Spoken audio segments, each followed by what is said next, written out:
Morning, kids. Some of you all wanted me to start a YouTube channel for our COVID-19 break. So got up this morning, out for my long run. Got a 16 miler today, about 11, 12 miles in right now. And I thought maybe we could just talk a little bit about a few things. First of all, I thought we'd talk about the marathon and what the marathon means to Mr. Melton and why I do it. It's about 11, 12 years ago, around Christmas time.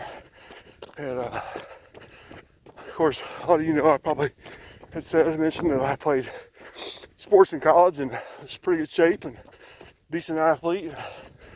But got out of college and got married and had kids, and well, frankly, I got fat.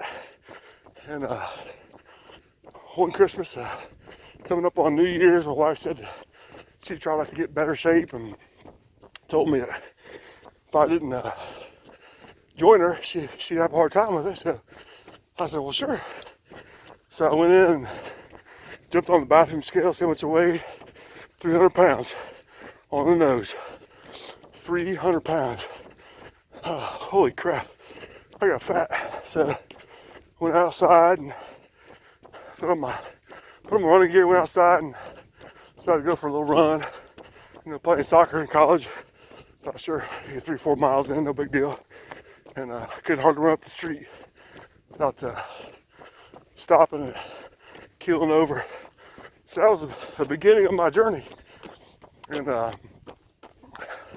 from there, started running every day.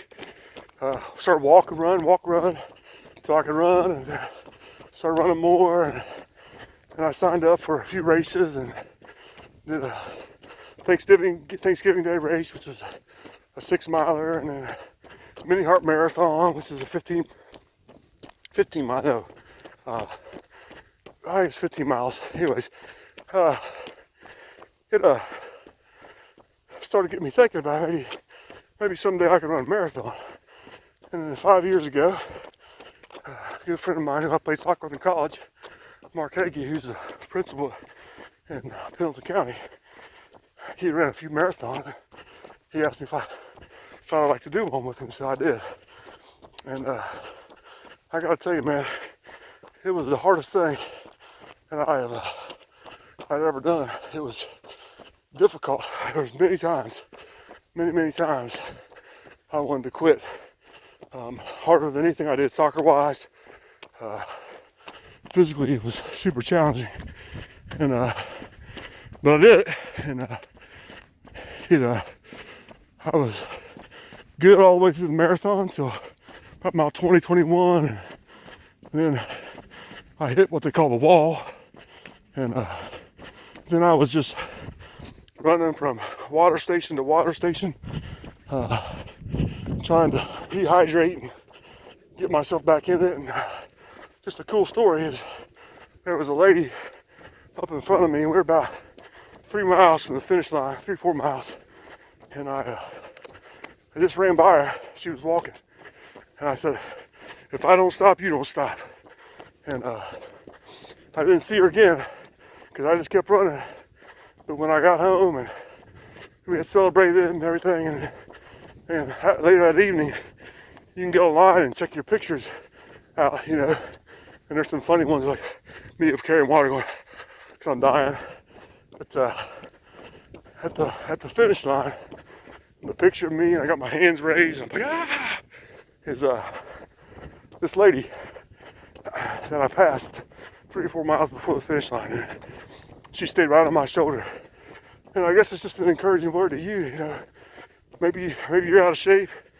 Maybe you're struggling with something right now and having difficulties. And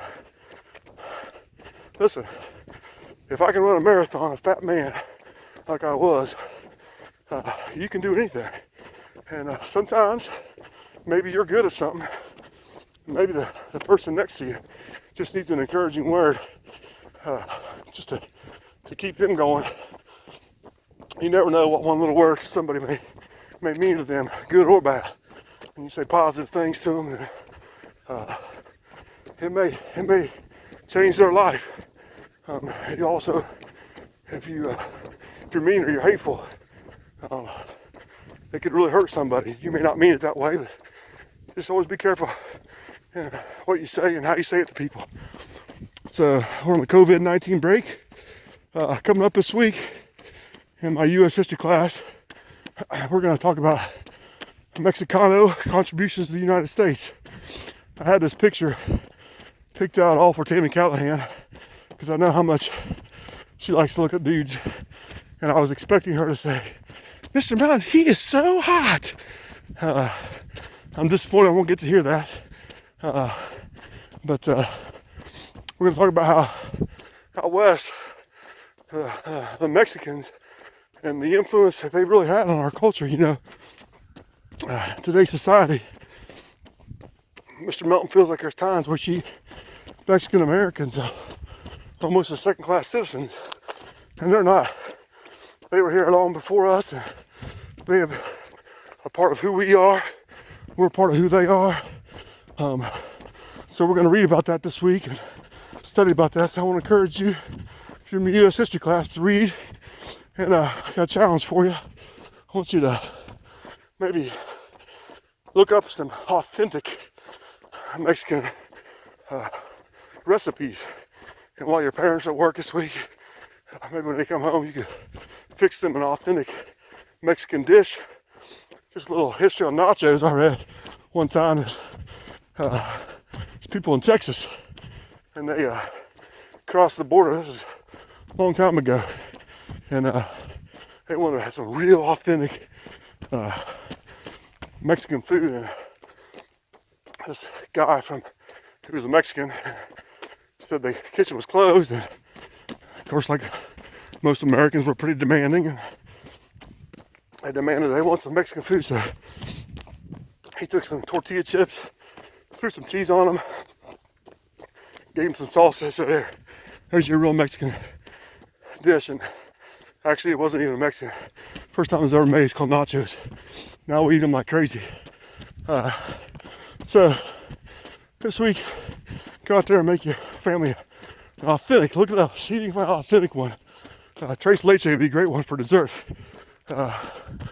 Also, for my language arts class, we got the book thief coming up. And last night, sometime after I went to bed, Miss Renata texted me from upstairs, and this is the first time she'd ever read it. Her classes are reading it too. And she texted me, "Oh my gosh, I'm broken. I'm falling apart. But yet, my heart is so full." Wow, amazing. I just got news for you, kids. That first few pages may be difficult to get through, but once we get into it, man, it's going to be one of your favorite books you've ever read. So hang in there. I think there's a lot of things in that book that are very applicable to today's society and kind of what we're going through, because they were going through World War II and parts of their society seemed like they were falling apart and people didn't know the answers, and there was a lot of fear. A lot of fear in our lives right now. I just encourage you just to don't be afraid. Just live every day with what it's worth. Look, you got some time. Maybe spend some time encouraging people through your social media account, or spend some time maybe on the phone with a grandma or grandpa. Don't go see them, man, because you might get them sick. But maybe just spend some time just encouraging them, because a lot of people are afraid, and fear is easy to slip into your life. But just remember, man, it's about being human beings together. You can do this. You got this. Now, I've taken you, we're just about a mile since I started the video. So I'm going to sign off here. I got like 3 or 4 more miles to go. Got a Gatorade waiting about a mile and a half that way. I'm excited to get to that. This afternoon, I think I'm going to go down to one of my favorite Irish restaurants, Molly Malone's. They've got live Irish music. Mr. Crowley and I think are going to go down there and then go to church tonight. And then I will see you guys on the flip side. Hopefully I get my YouTube channel up and running this afternoon. We'll see. You know how technology savvy I am. So peace out. I love you guys. We'll see ya. I'm gonna go finish this run.